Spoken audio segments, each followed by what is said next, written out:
ஒரு காதல் பயணம். சிறுகதை. ஆசிரியர் விமலா வரதன் அவர்கள். மதுரை ரயில்வே பிளாட்பாரத்தில் மூச்சிறைக்க வேகமாக நடந்து வந்த விமலா, சிவகுமாரின் முகம் எங்கேயாவது தட்டுப்படுகிறதா என்ற ஆவலில் சுற்றுமுற்றும் பார்வையை ஓடவிட்டாள். சாமான்களை ட்ராலியில் வைத்து தள்ளிக்கொண்டே தடதடவென்று ஒலி எழுப்பியவாறு போய்கொண்டு இருந்தான் ஒருவன். முறுக்கு, பிஸ்கெட், பழம், காப்பி காப்பி, சாயா சாயா, தினுசு தினுசான குரலில் வியாபாரம் செய்வோர் அங்கும் இங்குமாக பறந்து கொண்டு இருந்தார்கள். என்ன இது, சிவாவை காணோம்? ஒருவேளை வராமல் ஏமாற்றி விடுவாரோ?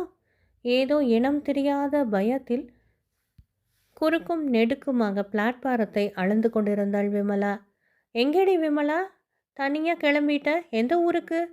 தெரிந்த ஒரு மாமியின் பிடியிலிருந்து தப்புவதற்குள் போதும் போதும் என்று ஆகிவிட்டது அவளுக்கு.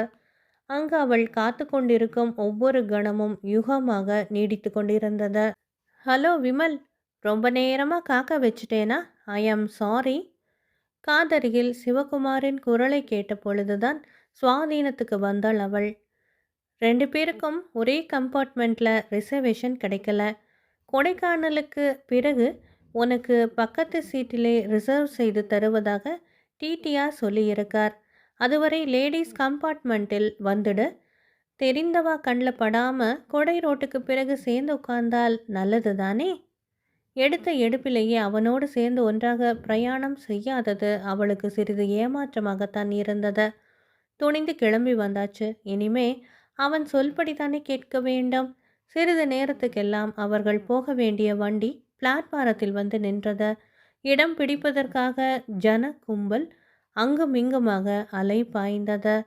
லேடீஸ் கம்பார்ட்மெண்ட்டில் இடம் தேடி கண்டுபிடித்து அவளை ஏற்றிவிட்டு தானும் போய் வேறு ஒரு கம்பார்ட்மெண்ட்டில் ஏறிக்கொண்டான் அவன். இதுவரை அவன் துணை இருக்கிறது என்ற தெம்பில் கிளம்பி வந்தவள் தனியாக அந்த இடத்தில் உட்காருகையில் இனம் புரியாத பயம் மனதை அழுத்தியது. அப்பா, அம்மா, கூட பிறந்தவர்கள் எல்லாரும் திருப்பரங்குன்றத்தில் சொந்தக்காரர் வீட்டு கல்யாணம்னு கிளம்பி போனது நல்லதாக போய்விட்டது. ராத்திரி ஒருத்தரும் தேடிண்டு வர முடியாது. கல்யாணம் முடிந்து அவ வந்து தன் கடுதாசியை பார்க்கறச்ச நான் சிவகுமாரோடு சென்னைக்கு போய் சேர்ந்திருப்பேன். அப்பா கத்த போகிறார். வேற என்ன செய்ய முடியும்?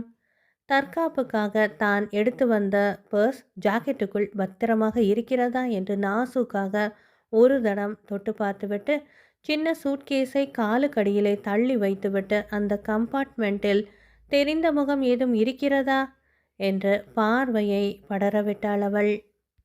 அவளுக்கு நேர் எதிரில் சோடா புட்டி, மூக்கு கண்ணாடி, கழுகு பார்வை.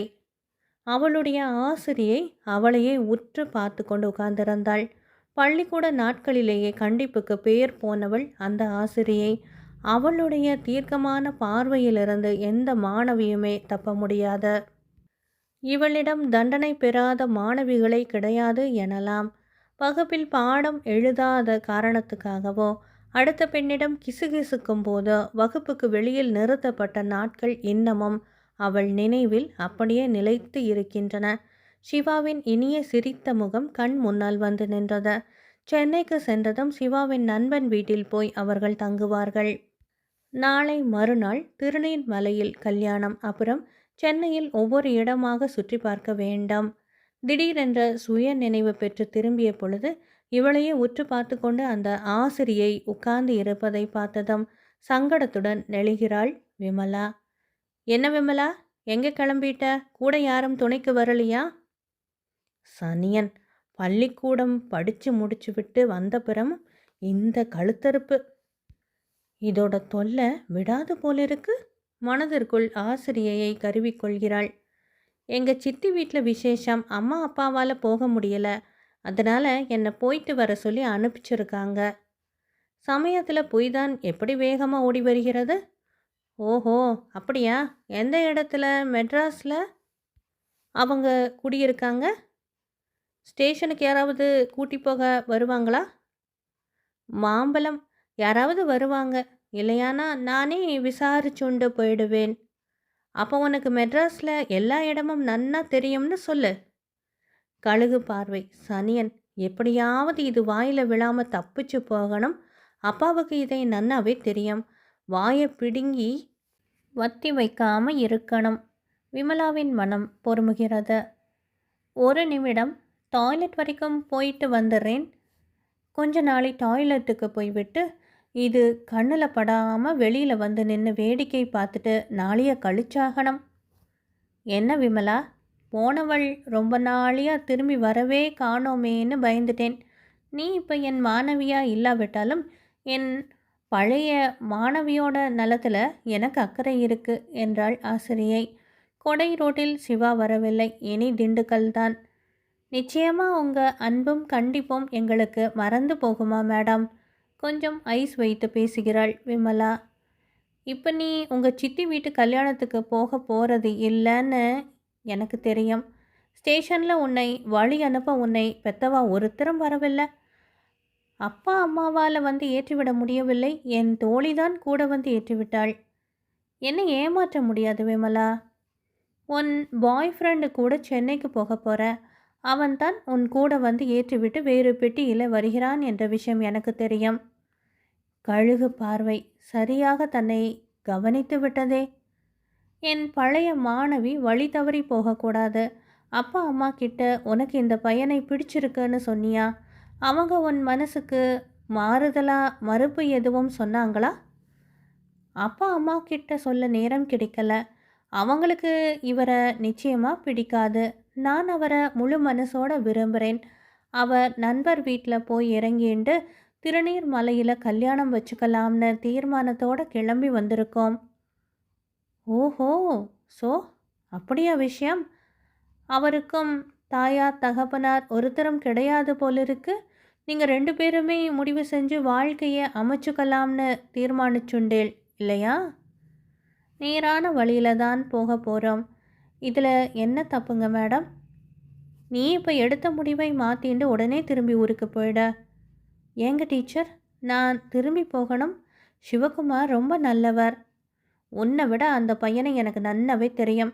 அவன் எப்படிப்பட்ட அயோக்கியன்கிறது புரிய நாள் ஆகும்.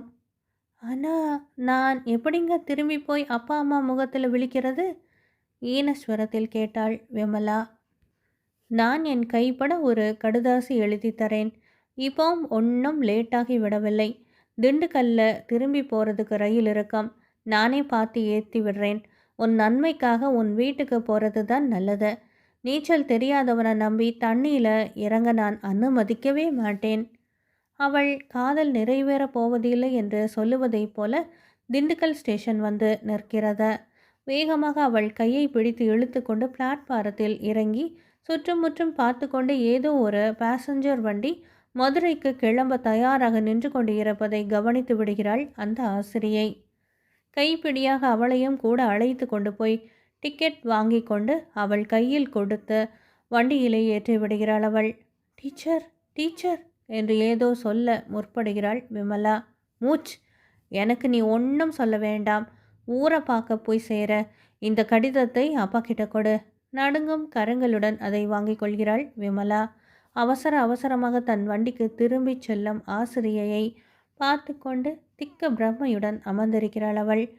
ஏதோ டிஃபன் பொட்டலத்தை வாங்கி கொண்டு வந்து தன் பெட்டி அருகில் நின்று கொண்டு இருக்கும் சிவகுமாரை தீர்க்கமாக பார்க்கிறாள் ஆசிரியை.